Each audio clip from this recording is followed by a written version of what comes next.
네, 시간이 되셨으므로 다 같이 일어나셔서 38장 예수 우리 왕이여 찬양 부르시면서 주일 예배를 하나님께 드리도록 합니다.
하나님이여, 주는 하늘 위에 높이 들리시며 주의 영광이 온 세계 위에 높아지기를 원하나이다.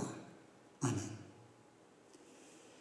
여호와는 내게 복을 주시고 너를 지키시기 원하며 여호와는 그의 얼굴을 내게 비추사 은혜 베푸시기를 원하며 여호와는 그 얼굴을 내게로 향하여 드사 평강 주시기를 원하노라.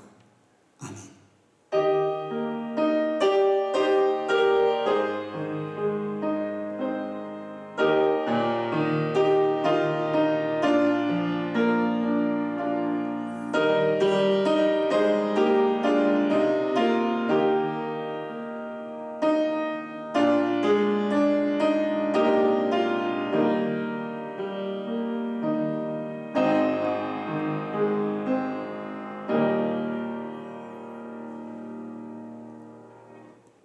존귀하시고 자비로우시며 은혜와 사랑이 풍성하신 하나님 아버지, 하나님의 이름을 높이 올려드리며 경배와 찬양 예배하오니 우리의 예배 가운데 함께하옵소서. 환경이 어렵고 힘들어 주님을 찬양하고 예배하는 것들이 쉽지 않은 상황 속에서 각 가정에서 하나님을 예배하고 하나님을 높여드리기를 소원하오니 이 시간들을 통하여 영광 받으시고 하늘의 크신 은혜와 복으로 우리 가운데 함께해 주옵소서. 비록 떨어져 있지만 한 마음으로 한 주님을 한 목소리로 찬양하며 예배하길 소원합니다. 성령 하나님이 우리 모두에게 함께해 주시고 하나님을 예배로 영광 돌릴 수 있도록 시와 종을 역사해 주옵소서. 예수님의 이름으로 기도하옵나이다. 아멘. 우리 찬송가 20장 같이 참소리로 찬송하도록 하겠습니다.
이 시간 우리의 신앙을 한 목소리로 사도신경에다가 하나님께 고백하도록 합니다.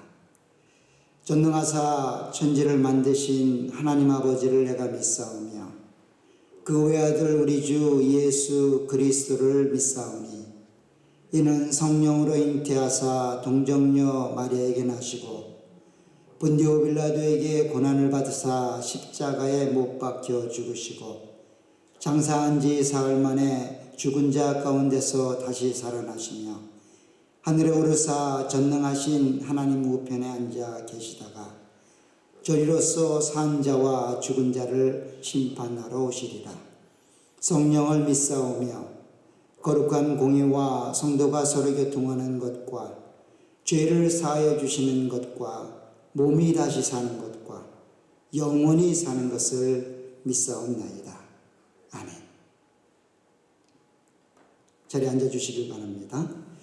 오늘 성경 읽기는 두 부분이 되겠습니다. 먼저 창세기 17장이 되겠습니다. 구약성경 19쪽 정도가 됩니다. 창세기 17장 9절에서 14절입니다. 아브라함과 하나님이 언약을 맺으실 때 그 표징으로 할례 예식을 제정하시고 그 할례가 갖는 의미들을 설명하는 부분입니다. 창세기 17장 9절로 14절을 제가 봉독해 드립니다. 17장 9절입니다. 하나님이 또 아브라함에게 이르시되 그런즉 너는 내 언약을 지키고 내 후손도 대대로 지키라. 너희 중 남자는 다 할례를 받으라. 이것이 나와 너희와 너희 후손 사이에 지킬 내 언약이니라. 너희는 포피를 베어라. 이것이 나와 너희 사이의 언약의 표징이니라. 너희의 대대로 모든 남자는 집에서 난 자나 또는 너희 자손이 아니라 이방 사람에게서 돈으로 산 자를 막론하고 난지 8일 만에 할례를 받을 것이라. 너희 집에서 난 자든지 너희 돈으로 산 자든지 할례를 받아야 하리니 이에 내 언약이 너희 살에 있어 영원한 언약이 되려니와 할례를 받지 아니한 남자 곧 그 포피를 베지 아니한 자는 백성 중에서 끊어지리니 그가 내 언약을 배반하였음이니라. 아멘. 두 번째 부분은 신약성경 사도행전이 되겠습니다. 사도행전 10장 24절에서 48절입니다. 신약성경 204쪽 정도가 됩니다. 사도행전 10장 24절로 48절입니다. 특별히 이방인이었던 고넬료 가정에 하나님의 은혜를 따라 성령 하나님이 내려오시고 그 일을 은혜 삼아 베드로가 세례를 베푸는 그러한 내용들을 기록하고 있습니다. 사도행전 10장 24절로 48절을 제가 봉독해 드립니다. 24절입니다. 이튿날 가이사라에 들어가니 고넬료가 그의 친척과 가까운 친구들을 모아 기다리더니 마침 베드로가 들어올 때에 고넬료가 맞이하 발 앞에 엎드려 절하니 베드로가 일으켜 이르되 일어서라 나도 사람이라 하고 더불어 말하며 들어가 여러 사람이 모인 것을 보고 이르되 유대인으로서 이방인과 교제하며 가까이 하는 것이 위법인 줄은 너희도 알거니와 하나님께서 내게 지시하사 아무도 속되다 하거나 깨끗하지 않다 하지 말라 하시기로 부름을 사용하지 아니하고 왔노라. 묻노니 무슨 일로 나를 불렀느냐. 고넬료가 이르되 내가 나흘 전 이맘때까지 내 집에서 제9시 기도를 하는데 갑자기 한 사람이 빛난 옷을 입고 내 앞에 서서 말하되 고넬료야 하나님이 내 기도를 들으시고 내 구제를 기억하셨으니 사람을 요바에 보내어 베드로라는 시몬을 청하라. 그가 바닷가 무드장이 시몬의 집에 유숙하느니라 하시기로 내가 곧 당신에게 사람을 보내었는데 오셨으니 잘하였나이다. 이제 우리는 주께서 당신에게 명하신 모든 것을 듣고자 하여 다 하나님 앞에 있나이다. 베드로가 입을 열어 말하되 내가 참으로 하나님은 사람의 외모를 보지 아니하시고 각 나라 중 하나님을 경외하며 의를 행하는 사람은 다 받으시는 줄을 깨달았도다. 만유의 주 되신 예수 그리스도로 말미암아 화평의 복음을 전하사 이스라엘 자손들에게 보내신 말씀 곧 요한이 그 세례를 반포한 후에 갈릴리에서 시작하여 온 유대에 두루 전파된 그것을 너희도 알거니와 하나님이 나사렛 예수에게 성령과 능력을 기름 붓듯 하셨음에 그가 두루 다니시며 선한 일을 행하시고 마귀에게 눌린 모든 사람을 고치셨으니 이는 하나님이 함께 하셨습니다. 우리는 유대인의 땅과 예루살렘에서 그가 행하신 모든 일의 증인이라.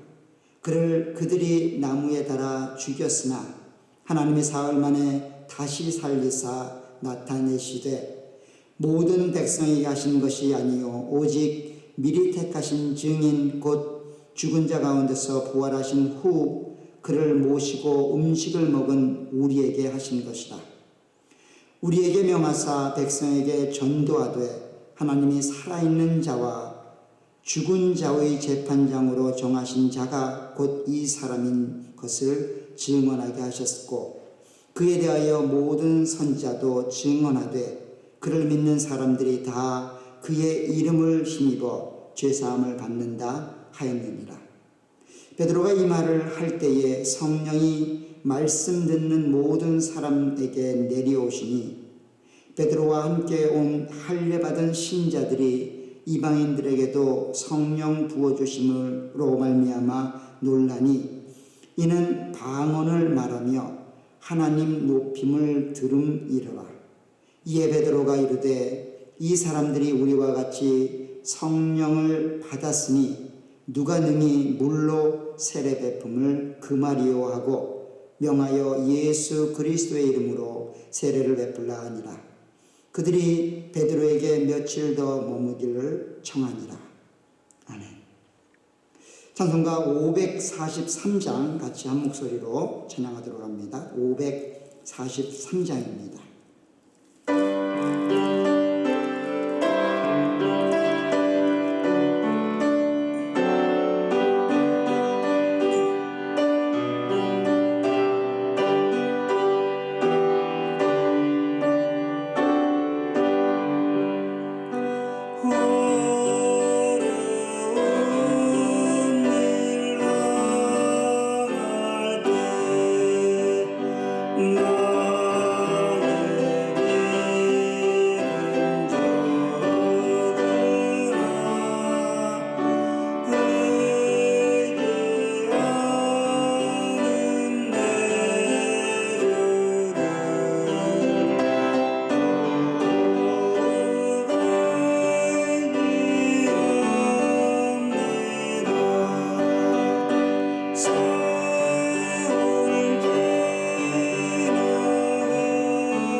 이성재 장로님께서 우리를 위해 대표로 기도해 주시겠습니다.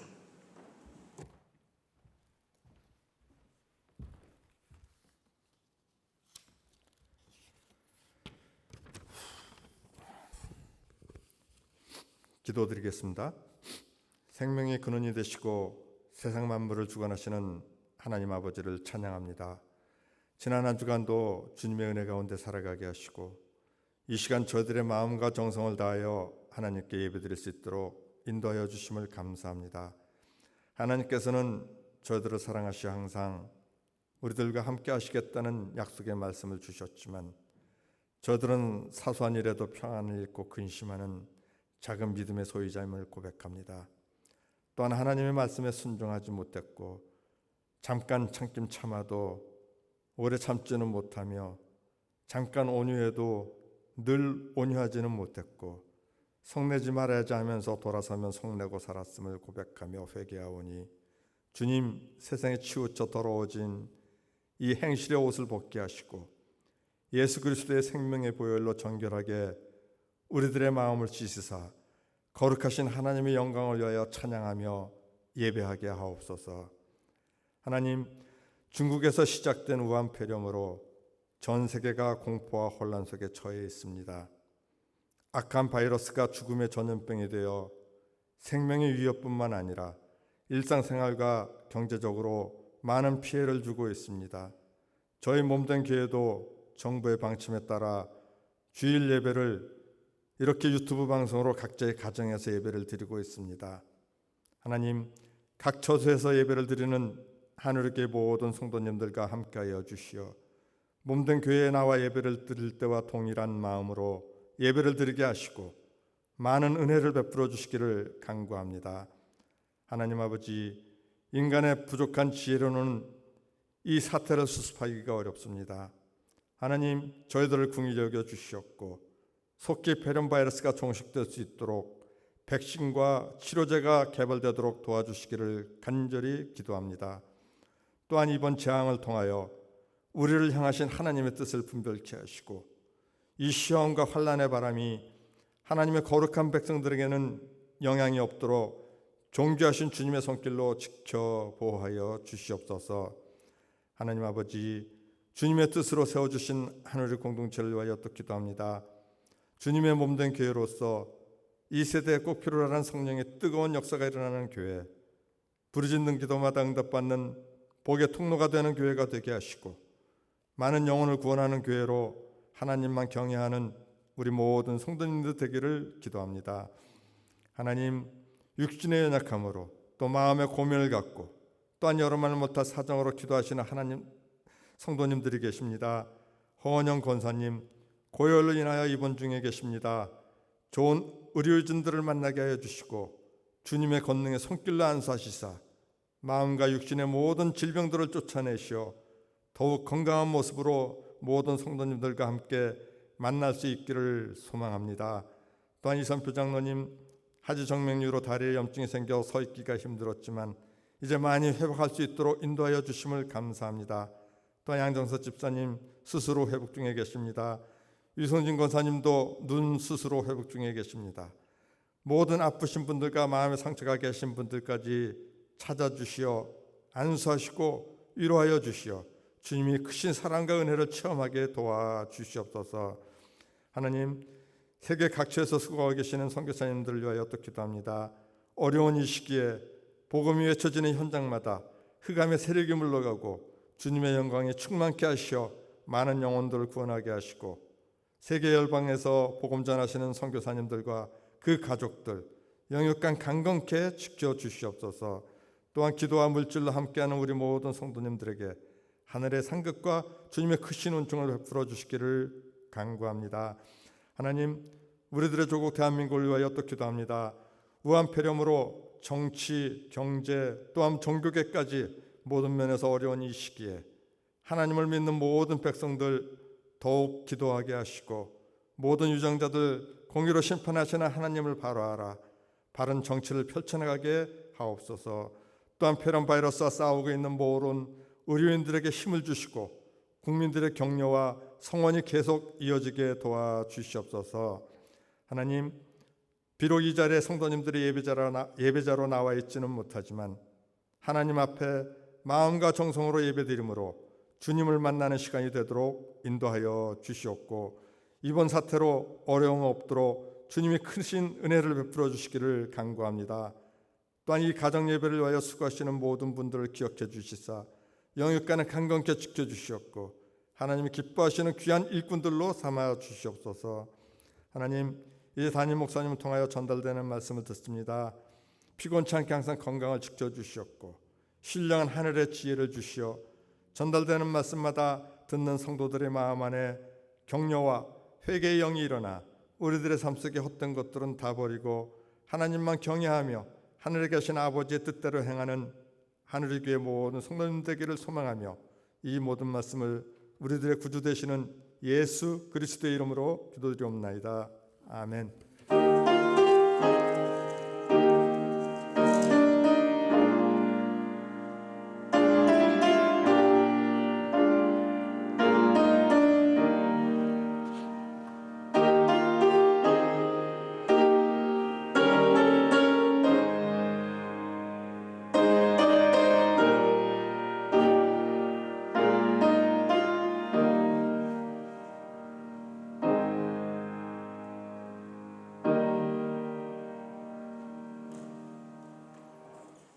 이 시간 우리 다 같이 마음을 다하여 일어나서 하나님께 헌금하는 시간 갖도록 합니다.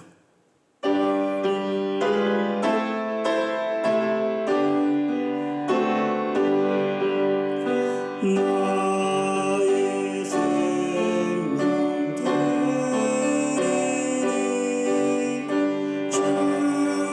주여 받아주소서. 세상 살아갈 동안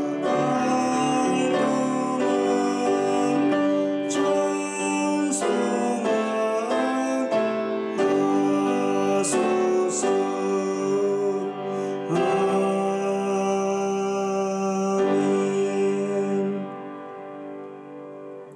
우리가 드린 헌신과 사랑, 감사에 대해 성경이 이렇게 말씀하십니다. 이는 받으실 만한 향기로운 제물이요 하나님을 기쁘시게 하는 것이라. 우리 하나님이 그리스도 예수 안에서 영광 가운데 그 풍성한 대로 너희 모든 쓸 것을 채우시리라. 아멘.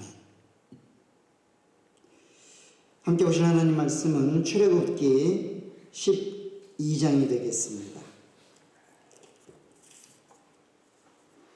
구약성경 출애굽기 12장 41절에서 51절까지 함께 보도록 합니다. 구약성경 100쪽 정도가 됩니다. 출애굽기 12장 41절로 51절 말씀을 한 절씩 교독하시도록 하겠습니다. 그리고 51절은 같이 합독을 합니다. 교독하실 때 우리 여러분들 집에 계시면서도 성경을 펴셔서 여러분들이 읽어야 될 부분들은 큰 소리로 함께 읽어주시기를 부탁드리겠습니다. 41절입니다. 430년이 끝나는 그날에 여호와의 군대가 다 애굽 땅에서 나왔은즉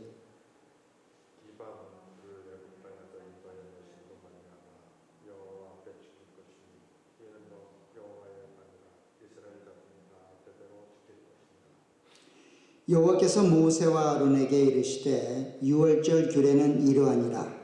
이방 사람은 먹지 못할 것이나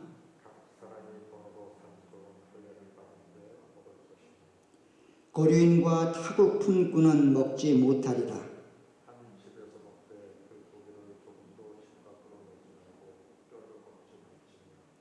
이스라엘 회중이 다 이것을 지킬지니라.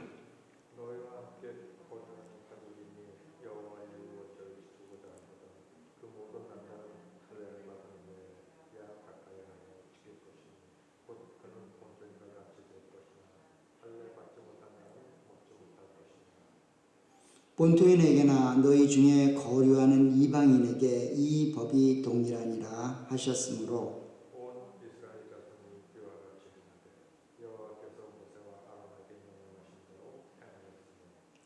바로 그날에 여호와께서 이스라엘 자손을 그 무리대로 애굽 땅에서 인도하여 내셨더라.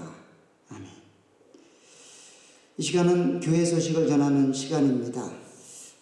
두 번째 주를 우리가 가정에서 예배를 드리고 있는데 하나님을 예배하는 마음으로 잘 감당해 주시기를 부탁드리겠습니다.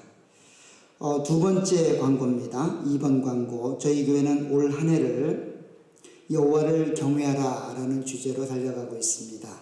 공예배 참석, 가족식당 모임, 112 기도운동을 실천사항으로 진행하고 있습니다. 공예배 참석은 이렇게 주일날 가정에서 예배 드리는 것으로 잠시 진행되고 있는데 잘 감당해 주시고요. 가족식당 모임 또 4월 달분 점검표가 준비되어 홈페이지에 올라와 있습니다. 다운받으셔서 잘 감당해 주시길 부탁드리고 또 112 기도운동도 하루에 한 번 1분 이상씩 교회와 가정과 나라를 위해서 한마음으로 기도해 주시기를 부탁드리겠습니다. 3번 광고입니다. 우한 코로나 바이러스 확산으로 인해서 주일 예배를 당분간 이렇게 가정 예배로 전환하여 드리게 됩니다. 우리 구역장님들을 통해 오늘 아침에도 전달을 받으셨을 텐데 유튜브 영상을 토요일날 제작해서 주일날 아침 11시에 가족들과 함께 예배 드리도록 돕고 있습니다.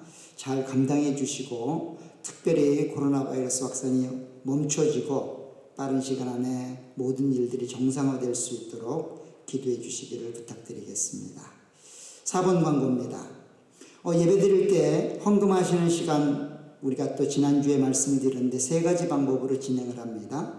첫째는 이트랜스퍼로 그렇게 교회 계좌로 돈을 헌금을 해주시는 방법이고요. 둘째는 체크를 작성하여 교회로 메일링하는 방법입니다. 세 번째는 매주일 준비되어 헌금들을 모아두셨다가 나중에 교회 오실 때 한꺼번에 헌금해 주셔도 될 것 같습니다. 잘 감당해 주시길 부탁드립니다. 5번째 광고입니다. 수요일 저녁 예배와 토요일 새벽 예배는 그동안 나누었던 말씀으로 함께 나누고 있습니다. 어제까지 저희가 예배에 관한 8번의 시간들을 멈추게 다 다루게 되었고요. 이제 다음 주부터는 또 다른 영상들을 보내드리도록 하겠습니다. 잘 감당해 주시고 우리 구역장님들과 구역원들이 한마음으로 그 영상을 잘 보시고 또 신앙에 도움을 얻었으면 좋겠습니다. 지금 상반기 동안 성경 통독 대회를 진행하고 있습니다. 잘 감당해 주시고 또 읽는 데 도움이 될 만한 자료들은 홈페이지에 있습니다. 잘 참조해 주시기를 부탁드리겠습니다. 7번 광고입니다. 우리 장로님 기도하셨지만 우리 허은영 권사님이 고열로 응급실로 들어가셔서 지금 열은 떨어졌습니다. 아직 결과를 기다리고 있는 것 같고 건강이 회복되실 수 있도록 기도를 부탁드립니다. 특별히 코로나 바이러스로 환자 이외에는 아무도 병원을 들어갈 수 없다고 합니다. 권사님 잘 이겨내실 수 있도록 건강하게 회복되어 태어나실 수 있도록 한마음으로 기도해 주시기를 부탁드리겠습니다. 더불어서 사회적 거리두기가 굉장히 중요한 시기인 것 같습니다. 잘 감당해 주시고 또 모든 일들이 정상화될 수 있도록 잘 여러분들이 책임있게 행동해 주시며 또 기도해 주시기를 부탁드리겠습니다. 나머지 광고는 주보를 참조해 주시기를 부탁드리겠습니다. 다 같이 기도하고 하나님 말씀을 함께 나누도록 하겠습니다. 아버지 하나님, 주님의 은혜와 사랑을 감사를 드립니다. 이 시간 다시금 주의 말씀을 함께 나눕니다. 살아있는 생명의 말씀이 이 시간 각 가정에서 하나님을 예배하는 모든 가족들 위해 또 마음을 모아 기도하는 모든 성도님들 그 심령 위에 충만하게 내려지기를 간절히 소원합니다. 교회에 나와 하나님을 예배할 때 그 말씀을 듣는 자세와 동일한 모험과 동일한 자세가 될 수 있도록 성령 하나님이 도우시며 특별히 살아 역사하는 그 하나님의 은혜가 이 시간 이 말씀을 통하여 각 가정에 각 성도들의 마음속에 충만하게 역사해 주옵소서. 특별히 6월절의 은혜와 사랑을 경험했던 이스라엘 백성들에게 그 의미들을 다시 한번 기억하도록 그 절기를 제정하고 그 내용들을 전달하고 있습니다. 우리에게 허락된 구원과 하나님을 향한 사랑들이 이 시간 다시금 이 말씀을 통하여 우리 가운데 전해지며 우리 심령 속에 전달되게 도와주셔서 우리의 죄된 모습과 연약하고 지치고 낙심된 마음들이 힘을 얻고 용서함 받으며 회복되는 시간이 될 수 있도록 도와주옵소서. 예수님의 이름으로 기도하옵나이다. 아멘. 지금 전 세계는 코로나19 바이러스로 인하여 모든 생활들이 급변하고 있습니다. 하루가 다르게 모든 일들이 어려움을 겪는 모습으로 그렇게 나타나고 있습니다. 이런 코로나 우한 바이러스의 영향으로 가장 심각하고 가장 급변하는 모습 가운데 하나는 아마도 국가마다 외국인들을 통제하는 그런 모습일 겁니다.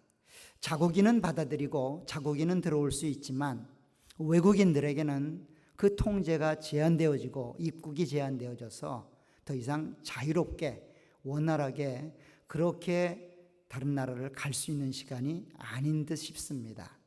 물론 이것은 자국민을 사랑하고 더 이상 코로나 바이러스가 확산되지 않기를 바라는 그런 마음으로 시행되는 그러한 모습일 겁니다.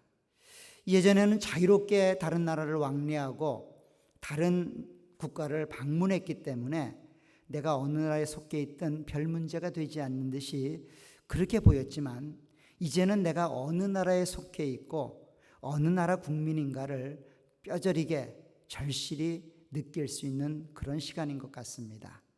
비록 비자가 있고 여러 가지 서류들이 있지만 여전히 자국민 외에는 들어올 수 없다라고 하는 그러한 조건들로 그렇게 나라가 통제되고 입국이 제한되는 모습을 보면서 우리가 어느 나라에 속해 있는지를 정확히 알 수 있는 그런 시기인 것 같습니다. 이런 모습은 오늘 본문에도 등장을 합니다. 특별히 유월절 절기를 지키고 있는 그 이스라엘 백성들에게 그 절기를 지킬 수 있는 사람들을 제한하고 그런 말씀을 오늘 본문이 담고 있습니다. 특별히 할례라고 하는 그러한 수단과 그러한 표징을 통해서 유월절 어린 양을 먹을 수 있는 자격들이 주어지고 있는 내용이 오늘 본문의 내용입니다. 특별히 계속해서 유월절에 관한 말씀을 전달하고 있는 이 말씀을 통해서 우리 가운데 허락된 하나님의 은혜와 사랑들을 받은 공동체로서 우리는 어떤 삶의 자세와 어떤 내용으로 그 공동체 안에 삶을 살아가야 되는지에 대해서 함께 나누도록 하겠습니다. 오늘 본문도 조금 전에 말씀드렸던 것처럼 유월절에 관한 이야기입니다. 11장부터 진행된 유월절에 관한 이야기가 오늘 본문에도 계속 전달되고 있습니다.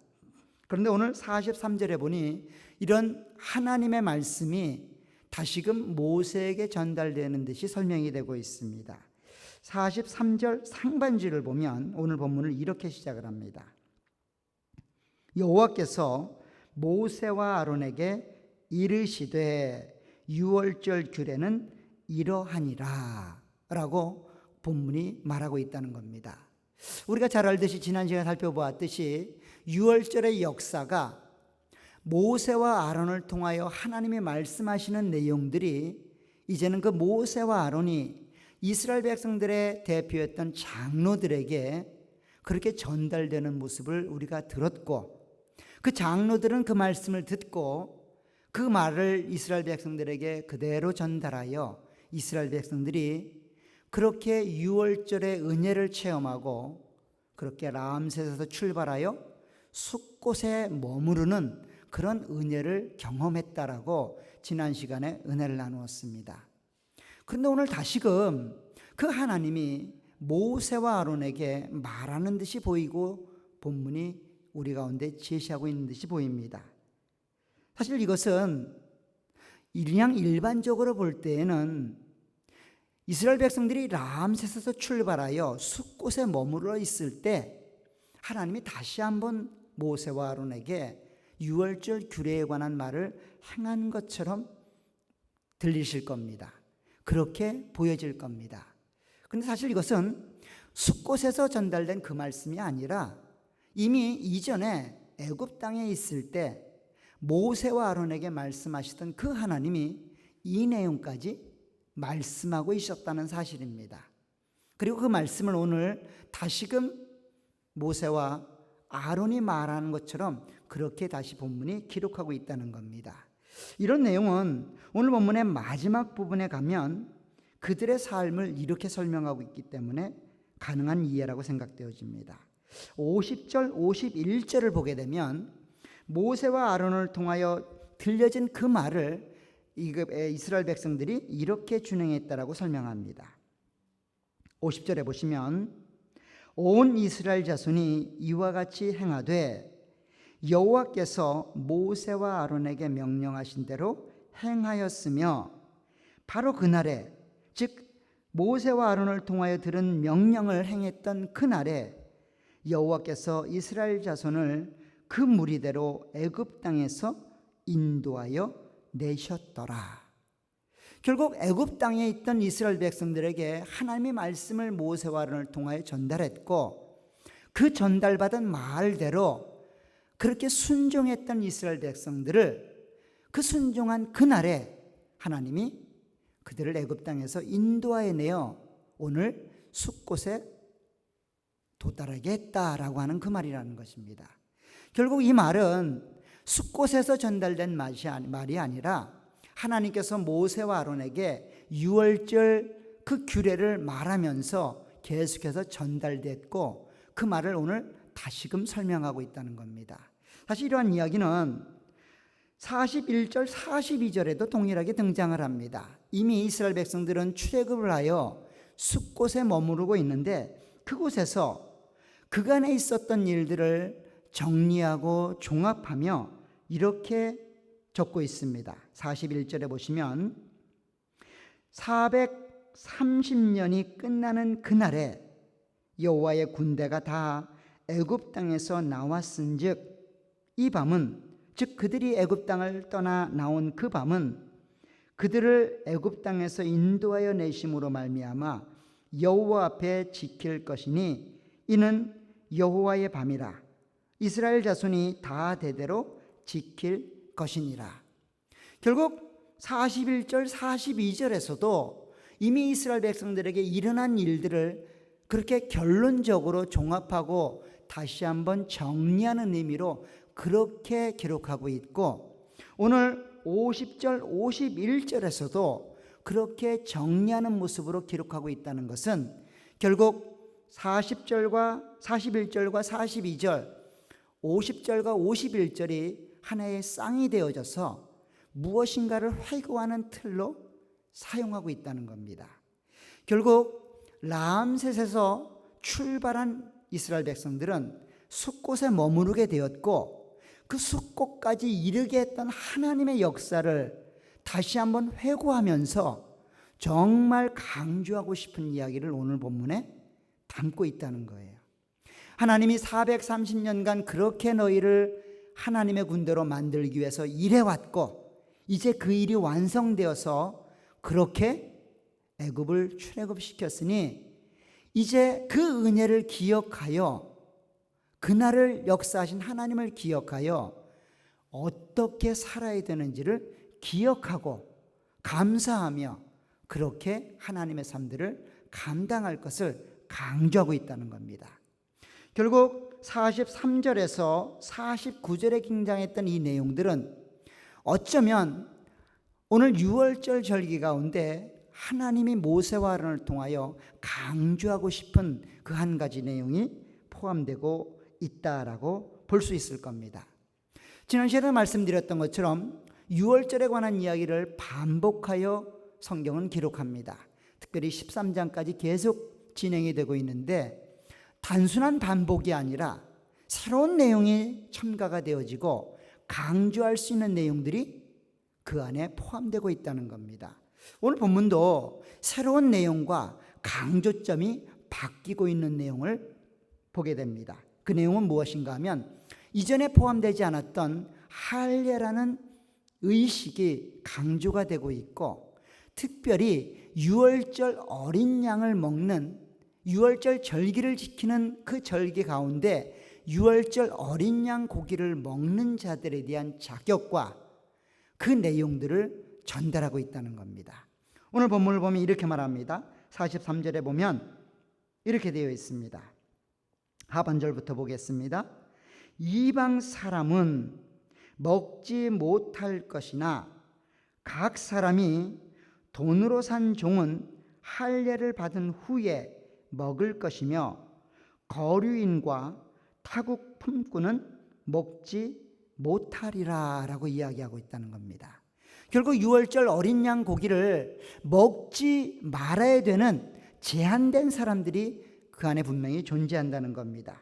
더 나아가서 다시 유월절 절기를 지키라고 이야기하면서 48절엔 이렇게 되어 있습니다.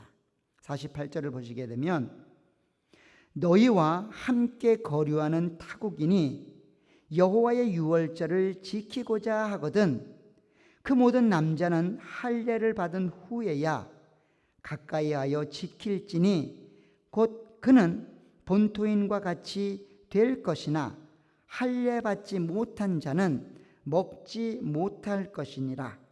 본토인에게나 너희 중에 거류하는 이방인에게 이 법이 동일하니라.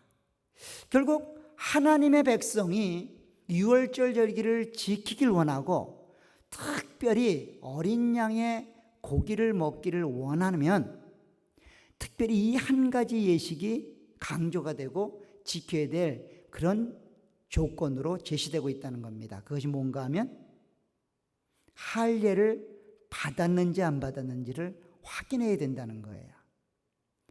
특별히 이방인들이 그 절기에 특별히 어린 양의 고기를 먹고자 하는 그 마음이 있어 그렇게 동참하기를 원한다면 반드시 전제적으로 할례를 행해야 된다는 겁니다. 할례를 행하지 않고는 결코 유월절 절기, 특별히 어린 양의 고기를 먹는 일들은 있어서는 안 된다는 겁니다. 사실 이러한 내용은 오늘 본문이 이러한 강조점을 말하고 있는 것은 그 60만 되는 장정이 애굽 땅에서 출애굽할 때에 또 다른 사람들이 그 무리 가운데 포함되어 나왔기 때문에 요구되는 내용들입니다. 사실 이런 내용들을 읽기 위해서는 37절, 38절을 볼 필요가 있습니다. 자, 12장 37절, 38절을 보면 이런 말로 그 당시 출애굽할 당시를 설명합니다. 37절을 보시면 이스라엘 자손이 람셋을 떠나서 숫곳에 이르니 유어 외에 보행하는 장정이 60만 가량이요. 사실 60만이라고 말하는 것은 건강한 전쟁에 나갈 수 있는, 좀 더 분명하게 말하면 20세 이상 된 남자의 숫자가 60만이라는 겁니다. 사실 어린아이와 여자의 숫자까지 포함한다면 보통 200만 정도는 되지 않을까라고 보는 것이 일반적인 생각입니다. 그 200만이나 되는 숫자가 애굽에서 나오는 겁니다. 굉장히 많은 숫자가 나오기 때문에 그 숫자의 흐름 안에 이스라엘 민족 아닌 또 다른 사람들도 있었다라고 성경이 기록합니다. 38절에 보시면 수많은 잡족과 양과 소와 심이 많은 가축이 그들과 함께 하였느니라. 결국 수많은 잡족이 그 당시 가장 강력했고 가장 중심이 되었던, 세계 열강의 핵심이 되었던 그 애굽 나라에 수많은 잡족이 와 살고 있었고 200만가량이 되는 이 거대한 인구가 이동하는 과정 속에 수많은 이방 민족들이 그 안에 포함이 돼서 그 출애굽 행렬에 함께 애굽을 떠나 숫곳에까지 이르렀다는 겁니다. 이런 행렬은 앞으로 광야 40년간 지속이 되며 가나안 땅에 들어올 때까지 계속해서 함께 역사하고 있다는 거예요. 우리가 잘 아는 12정탐꾼 가운데 갈렙 같은 이름도 사실은 이방인 이름이죠. 이렇게 이방 족속이 그렇게 이스라엘 민족 안에 포함이 돼서 함께 나왔다는 거예요. 한두 명도 아니고 굉장히 많은 숫자가 그 이방인들 가운데 있었고 이스라엘 가운데 있었고, 그들이 존재함으로 인하여 지금 이스라엘 백성들에게는 유월절 절기를 단순히 지키라 라고 말하는 것보다는 구체적으로 그들이 어떻게 지켜야 되는지를 설명할 필요가 있었던 것이죠. 그래서 사실 오늘 본문이 말하고 있는 이 할례 의식을 통하여 이런 사람은 들어올 수 없다라고 제한하고 그렇게 부정적으로 사용되는 듯이 보이지만, 어쩌면 이것은 긍정적인 요소로 그 이방인들을 하나님의 언약 백성으로 포함시키기 위한 하나님의 긍정적인 효과가 있었다는 겁니다. 결국 할례를 받지 않으면 하나님의 어린 양을 먹을 수 없고 유월절 절기에 포함될 수 없다라고 말하는 것이 주된 목적이라기보다는, 이렇게 하나님의 은혜를 사모하여 그 출애굽 행렬에 같이 동참하고 그 은혜를 같이 경험했다면 이제는 진정한 언약 백성으로 살아갈 수 있는 길들을 하나님이 열어놓으신 거라는 거예요.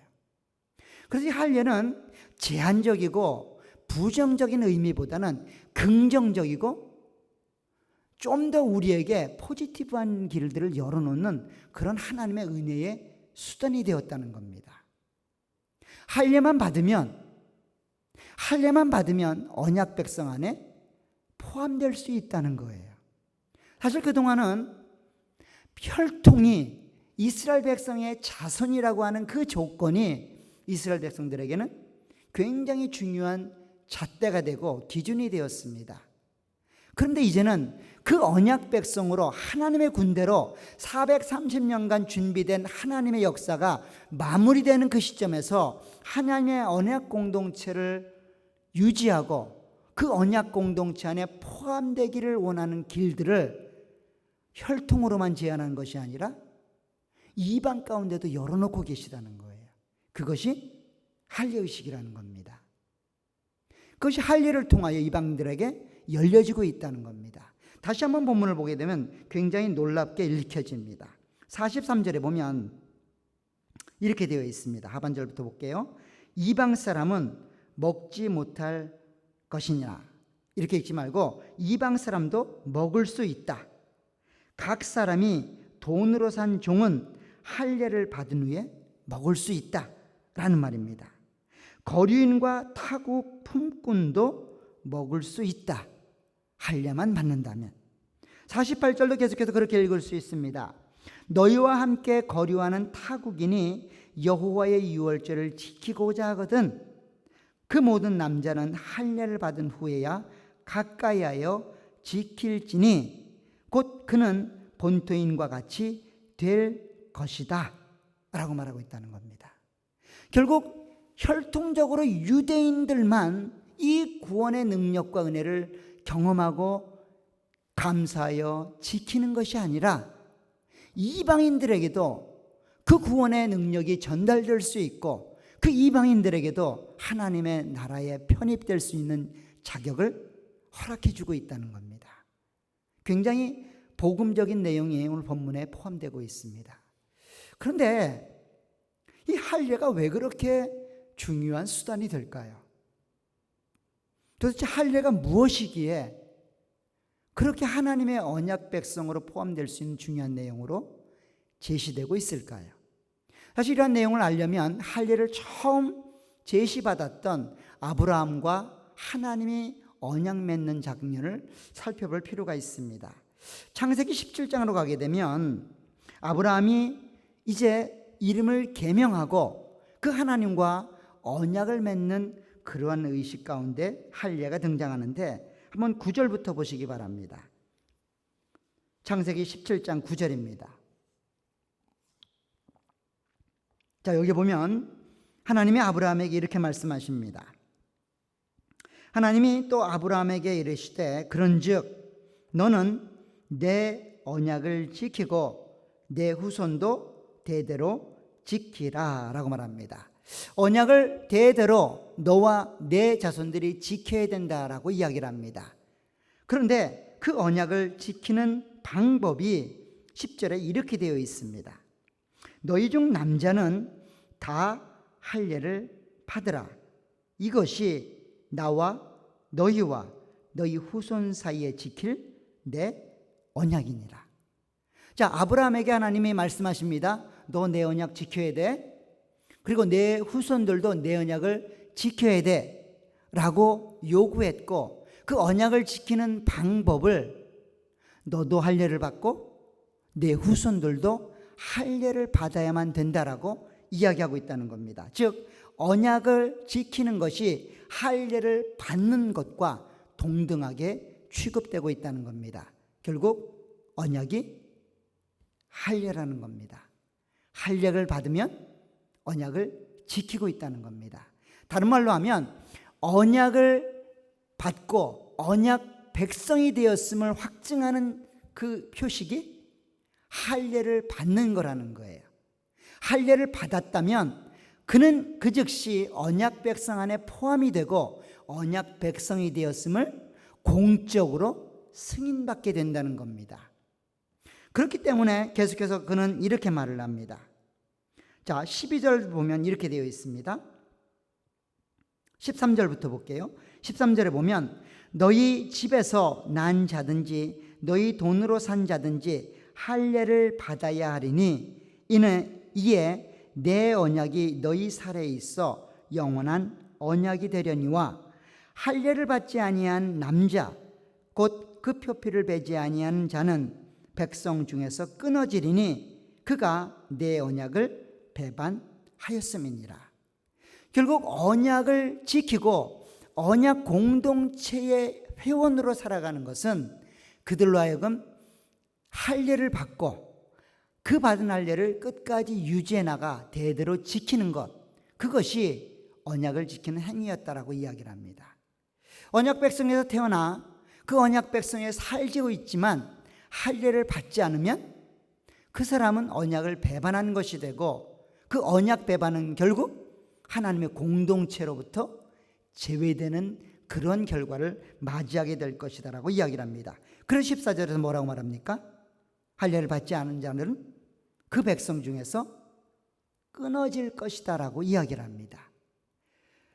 즉 표피를 베는 이 행위가 언약 공동체의 회원이 되는 자격을 부여하며 표피를 베지 않는 그 행위가 결국 언약 공동체에 제외되는 그런 내용을 본문이 이야기하고 있다는 겁니다.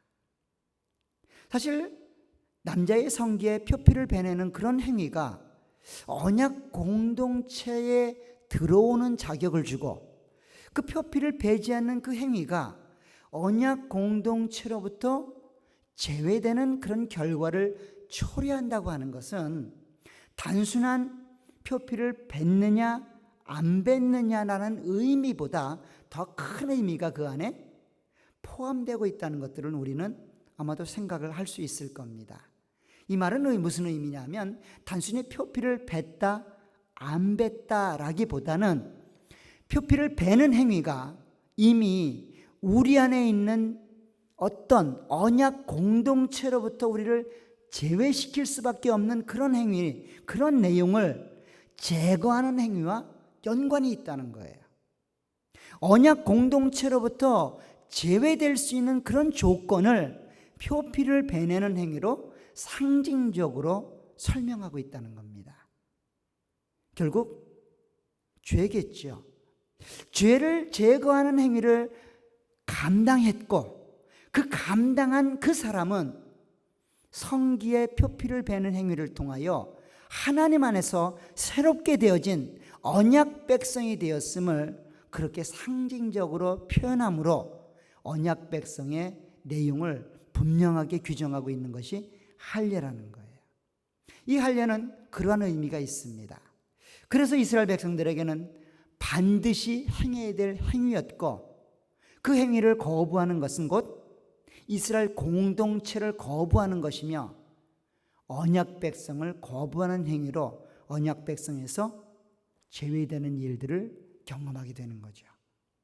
지금 이 내용을 감당하고 있는 겁니다. 그래서 이스라엘 백성들에게는 할례가 굉장히 중요합니다. 할례를 받은 사람들은 하나님 안에 포함이 되어 있다라는 확신을 갖게 될 것이고, 할례를 받지 않으면 그렇지 않다라는 그런 내용을 받게 되는 겁니다. 그래서 오늘 본문이 하나님의 구원을 경험했던 이스라엘 공동체가 그 구원을 확증하는 의미로 할례를 다시 한번 제시하고 있다는 거예요. 그런데 그 하나님의 구원의 역사 가운데 조금 전에 말씀드렸듯이 그렇게 200만이나 되는 많은 사람들이 나오는 그 출애굽의 역사 속에서 수많은 잡족들이 있었다는 겁니다. 그들에게는 할례라는 게 없었습니다.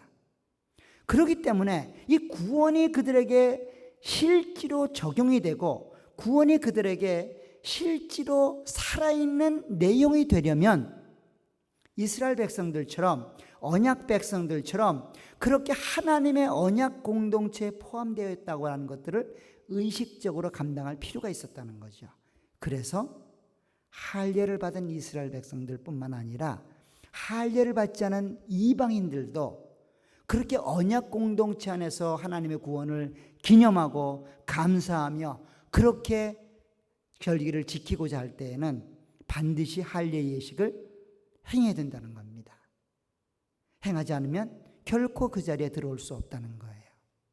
사실 이러한 이야기는 신약으로 넘어오면서 세례라는 내용과 그대로 접목이 됩니다. 세례라는 내용으로 통하여 이 할례 의식이 그렇게 전달이 되는데, 특별히 고넬료 가정, 특별히 이방 가정이었던 고넬료 가정의 역사를 통해서 우리는 그들에게 행해지는 역사를 설명하는 것들을 보게 됩니다. 사도행전 10장에 가게 되면 이방 가정이었던 고넬료 가정에 하나님의 구원이 내려지는 모습을 기록하고 있습니다. 그렇게 수많은 절차와 과정을 통해서 고넬료 가정과 베드로는 만나게 되었고, 그 베드로의 말을 하나님의 말씀으로 들었던 고넬료 가정은 성령 하나님이 내려지는 은혜, 다른 말로 하면 구원과 죄사함을 허락하는 은혜를 경험하게 됩니다. 오늘 43절을 보시기 바랍니다. 예수 그리스도의 사역을 설명하면서 이렇게 설명합니다. 그에 대하여 모든 선지자도 증언하되 그를 믿는 사람들이 다 그의 이름을 힘입어 죄사함을 받는다 하였느니라. 자, 이렇게 그리스도의 사역을 통하여 택함 받은 자들에게 구원이 전달되는 내용이 이스라엘 백성들에게만 국한된 것이 아니라 그의 택자, 하나님이 허락하신 은혜 받은 자들에게 전달될 것이고, 그 예수 그리스도를 믿는 자들에게 죄사함이 주어진다라고 설명했습니다. 그러면서 44절에 보면 이렇게 되어 있습니다. 베드로가 이 말을 할 때에 성령이 말씀 듣는 모든 사람에게 내려오시니, 즉 고넬료 가정에 있었던 모든 사람들, 가족과 친척들, 베드로의 말을 하나님으로 받았던 모든 사람들이 있는 그들에게 성령 하나님이 내려오셨다라고 이야기를 합니다. 자, 그러면서 45절에 이렇게 됩니다. 베드로와 함께 온 할례 받은 신자들이, 즉 유대인 그리스도인들이 이방인들에게도 성령을 부어주심으로 말미암아 놀라니, 이는 방언을 말하며 하나님 높임을 들음이러라. 즉 자기들과 동일한 은혜가 할례를 받은 이스라엘 백성들에게만 내려주는 줄 알았는데, 할례 받지 않은 이방인들에게도 동일하게 내려지고 있다는 것들을 지금 베드로가 눈으로 경험하고 있는 겁니다. 베드로와 함께 있던 그 예루살렘에서 내려온 유대인들, 그리스도인들이 지금 자기들이 오순절날 받았던 그 성령 강림의 역사가, 하나님의 구속의 역사가 완성되는 그 성령 강림의 체험이 자신들을 통하여 하나님의 말씀을 받았고, 그 말씀의 중심에 있었던 그리스도를 믿는 이 이방인들에게도 동일하게 전달되는 것들을 보게 되었다는 겁니다. 그래서 그들이 방언을 말하고, 그들이 자신들이 경험했던 성령 충만한 역사를 동일하게 경험하고 있다는 것들을 알게 된 겁니다. 누가요? 할례받은 이스라엘 백성들이. 그래서 그 베드로가 이렇게 말을 합니다. 47절에 보면 이에 베드로가 이르되 이 사람들이 누굽니까? 이방인 고넬료의 가정에 있었던 그 사람들, 할례를 받지 않았던 그 이방인들, 자기 생각에는 외인이고 제외된 사람이고 하나님의 구원과는 멀 것이라고 생각했던 그 이방인들이 우리와 같이 성령을 받았으니 누가 능히 물로 세례 베품을 금하리요. 다시 말하면 하나님의 언약 백성 안에 포함되는 것을 내가 어찌 금할 수 있겠는가? 라는 말입니다. 다른 말로 하면 내가 어찌 저들이 할례 받는 일들을 금할 수 있겠는가? 라는 말입니다. 오늘 본문의 표현에 의하면 9월 6월절의 은혜를 경험했던 그 이방 민족에게 어떻게 그들을 너희는 할례 받지 못한 민족이니 들어올 수 없다라고 말할 수 있겠는가? 라는 말입니다. 그 의식을 세례를 통하여 문을 열어주고 있다는 거예요. 세례를 통하여 하나님의 언약 백성이 되었음을 확증해주고 있고, 세례를 통하여 그 하나님의 유월절 양 되신 그리스도의 살과 피를 먹을 수 있도록 길들을 열어주고 있다는 겁니다. 이것이 오늘 하나님께서 그렇게 이스라엘 백성들에게 430년이라는 기간 동안 준비해서 그날 행했던 그 기적의 순간에 강조하고 싶은 한 가지 내용입니다. 이 구원의 역사는 혈통으로 제한되지 않는다는 겁니다.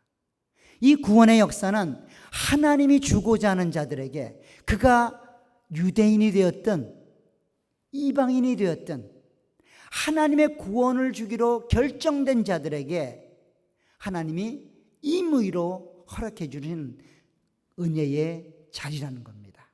그래서 지금 이스라엘 백성들에게 부탁하고 명령합니다.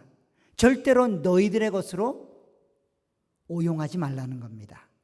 하나님의 은혜와 사랑들이 그렇게 세상 가운데 수많은 자들에게 전달되도록 여러분들이 그런 삶들을 감당하라는 거예요. 사실 이러한 내용은 출애굽기 19장에 가면 좀 더 분명하게 등장을 하게 됩니다. 그래서 그런 역사에 가고 있다는 겁니다. 오늘 본문으로 다시 돌아오면 이와 같은 역사를 미리 하나님께서는 모세와 아론을 통해 이스라엘 백성들에게 이야기하고 있습니다. 그래서 이야기를 합니다. 계속해서 보시기 바랍니다. 47절, 48절, 49절을 보면 이렇게 되어 있습니다. 이스라엘 회중이 다 이것을 지킬지니라. 너희와 함께 거류하는 타국이니 여호와의 유월절을 지키고자 하거든 그 모든 남자는 할례를 받은 후에야 가까이 하여 지킬지니 곧 그는 본토인과 같이 될 것이나 할례를 받지 못한 자는 먹지 못할 것이니라. 본토인에게나 너희 중에 거류하는 이방인에게 이 법이 동일하니라 하셨으므로 온 이스라엘 자손이 이와 같이 행하되 여호와께서 모세와 아론에게 명령하신 대로 행하였으며 바로 그날에 여호와께서 이스라엘 자손을 그 무리대로 애굽 땅에서 인도하여 내셨더라. 하나님의 구원의 역사를 그렇게 만들어 가셨다는 겁니다. 사실 할례라고 하는 것은 단순한 표피를 베는 행위 이상의 의미가 있습니다. 그것은 언약 백성 안에 포함이 되는 공공연하게 모든 자들에게 자기 자신의 아이덴티티, 정체성을 드러내는 중요한 수단이 됩니다. 사실 언약 백성에 포함되었다고 하는 것이 그렇게 큰 의미가 있을까 싶을 수도 있습니다. 그렇잖아요, 그죠? 그런데 이렇게 우리가 어느 나라에 속해 있는지가 얼마나 중요한지가 이 코로나19 사태를 통해서 우리는 알게 됩니다. 그렇잖아요, 그죠? 내가 어느 나라에 속해 있는지를 분명하게 알 수 있는 게 이 코로나19 사태를 통하여 각 나라가 통제를 거부하는 것들을 보면 알 수 있습니다. 그전에는 아무 의미가 없어 보였습니다. 그저 마음만 먹으면 어딘지 갈 수 있었는데 이제는 마음을 먹어도 못 가는 나라가 있습니다. 근데 나를 막을 수 없는 나라가 있어요. 내가 속한 나라죠. 다른 사람은 못 들어와도 나는 들어갈 수 있습니다. 왜 그럴까요? 내가 그 나라 백성이기 때문이죠. 언약 백성이라고 하는 것이 그렇게 무엇을 추구하냐에 따라서 달라집니다. 사실 언약 백성에 포함되었다고 하는 것이 무슨 그리 큰 은혜가 되며 자격이 되는지 참 쉽지 않습니다. 특별히 광야 생활을 걷는 동안 그들에게 있어서 언약 백성이 되었다고 하는 것은 아무런 의미가 없을 수도 있습니다. 그래서 끊임없이 이스라엘 백성들은 어디를 그리워합니까? 40년간 애굽을 그리워하죠. 돌아가겠다고 그렇게 이야기를 하는 겁니다. 사실 언약 백성이 의미가 있고 그 백성으로서의 삶의 가치를 느낄 수 있을 때는 그 언약 백성을 만드신 하나님이, 다시 말하면 이 유월절을 통하여 이스라엘 백성들을 왜 광야로 이끌어냈는지 그 목적을 분명히 알 때에만 가능해집니다. 너희들 잘 먹고 잘 살으라 라고 그들을 애굽 땅에서 이끌어내었을까요? 그렇게 마음먹으면 광야 생활은 지옥이지요. 지옥입니다. 그래서 늘 불평하는 겁니다. 아이고, 애굽의 그 가마솥이 그립다. 애굽에서 먹던 마늘 부추가 그립다. 거기서는 고기를 그렇게 많이 먹었는데 여기서는 맨날 만나만 먹다니, 야, 이거 너무 지겹다. 만나로 하루 이틀이지. 오늘은 볶아 먹고 내일은 삶아 먹고 모레는 튀겨 먹고 글패는 생으로 먹어봐도 야, 못 살겠다. 이렇게 되는 거 아니겠습니까? 하나님께서 이스라엘 백성들을 애굽에서 불러내신 목적은 그들이 잘 먹고 잘 살기 위해서 불러낸 게 아닙니다. 한 가지 목적이죠. 그들이 하나님을 섬기도록 불러냈다는 거예요. 그들에게 자유를 준 목적은 내 맘대로 살으라고 그들을 불러낸 게 아닙니다. 자유를 준 게 아니에요. 그 자유를 통하여 하나님을 섬기도록 하기 위해 자유를 주었다는 겁니다. 그들에게 새로운 생명을 준 것은, 그래, 너희들이 그동안 참 속박된 삶, 불쌍한 삶을 살았으니 이제는 좀 더 자유롭고 의미 있는 삶을 살으라고, 그렇게 내 마음대로 살으라고 자유를 주고 새로운 생명을 준 게 아니죠. 하나님을 섬기도록 자유를 허락했고 하나님을 섬기도록 새로운 생명을 허락했다는 겁니다. 그 목적과 맞지 않으면 언약 백성이 되는 거 아무런 의미 없습니다. 가치 없어요. 언약 백성으로 살아가는 게 짐일 수가 있다는 겁니다. 짐일 수 있다는 거예요. 어쩌면 우리는 이와 같은 하나님의 은혜로 하나님 안에서 제외된 이방 민족이었지만 하나님 안에서 진정한 유대인으로, 그리스도인으로 그렇게 이 자리에 있습니다. 마치 이스라엘 백성들이 유월절 그 은혜의 역사를 통하여 새로운 생명과 새로운 자유를 얻었던 것처럼 우리의 과거의 삶이 단절되고 새로운 생명과 새로운 자유로 그렇게 하나님 나라 안에서 하나님의 백성으로, 언약 백성으로 그렇게 우리의 삶을 살아가고 있습니다. 그런데 여러분들의 삶이 어떠십니까? 그 삶의 가치를 느끼십니까? 그 삶의 의미를 느끼고 살아가십니까? 아니면 별반 다른 거 없고 여전히 세상 사람들이 추구하는 그 내용과 목적이 내 삶의 가치를 삼게 되고 내 삶의 목표가 되고 있지는 않습니까? 그러면 여전히 교회 생활이 재미가 없을 겁니다.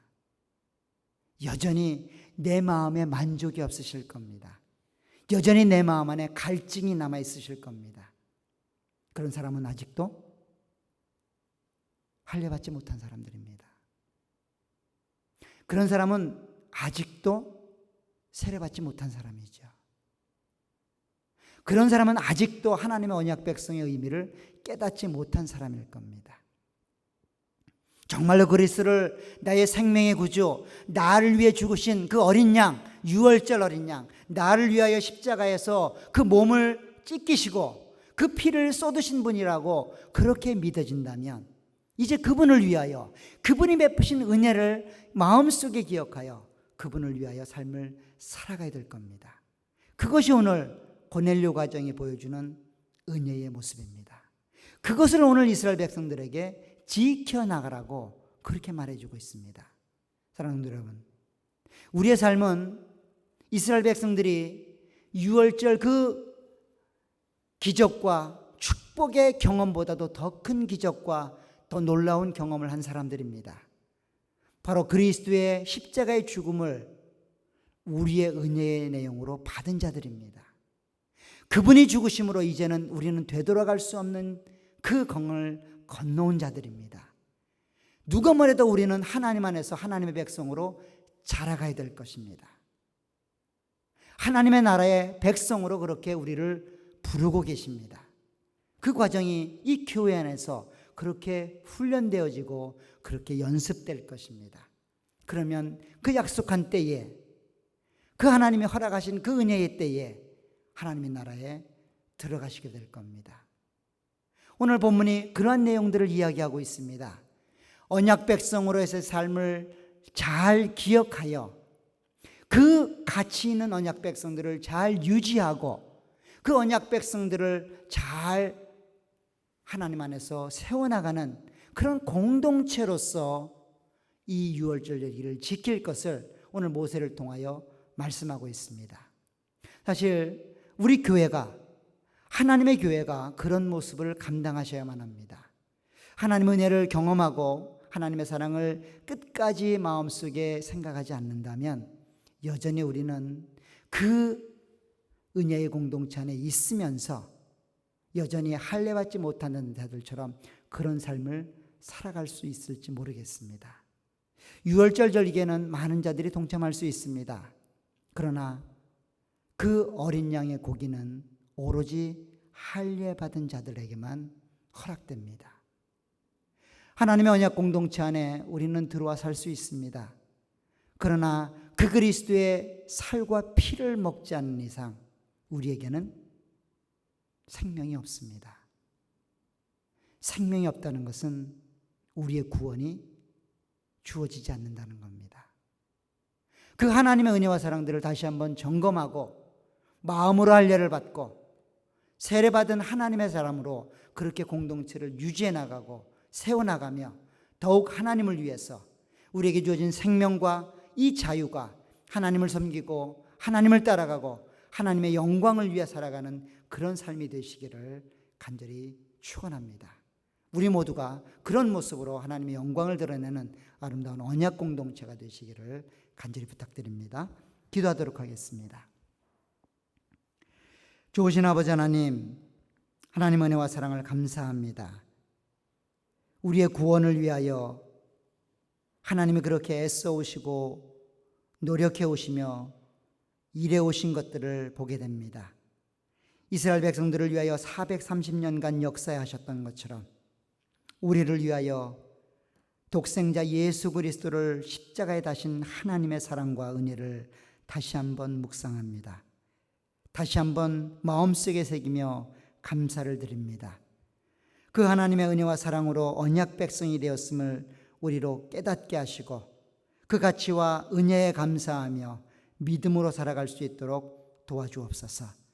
우리로 하나로 묶으신 이 교회 공동체 안에서 최선을 다하여 하나님의 거룩함과 영광을 드러내게 하시고 우리를 부르신 그 목적에 합당하여 그리스도의 장성한 믿음의 분량까지 자라가는 하나님의 자녀가 될 수 있도록, 하나님의 백성들이 될 수 있도록 우리 가운데 함께해 주시고 역사해 주시기를 원합니다. 오직 주님만을 위해서, 하나님의 나라를 위해서 살아가는 저희들이 될 수 있도록 은혜와 복으로 함께해 주옵소서. 예수님의 이름으로 기도합나이다. 아멘. 우리 다 같이 일어나셔서 찬송가 452장 찬양하도록 하겠습니다. 452장입니다.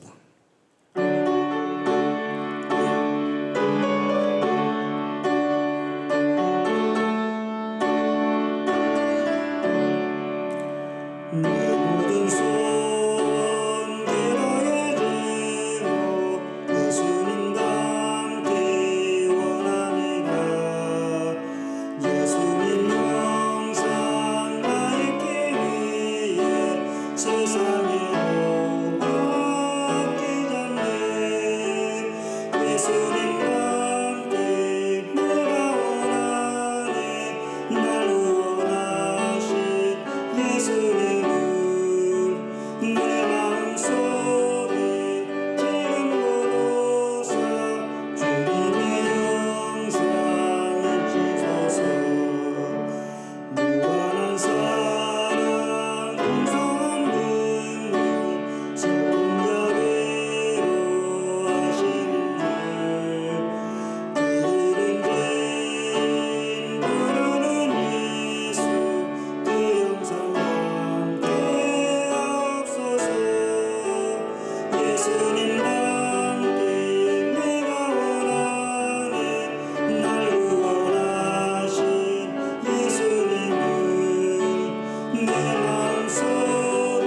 백성 되었음을 감사하고 기뻐하시길 바랍니다. 지금은 우리 주 예수 그리스도의 은혜와 하나님 아버지의 무한하신 사랑하심과 성령 하나님의 교통하시고 위로하시는 역사가 여기 있는 모든 무리에게 이제부터 영원토록 함께 계실지어다.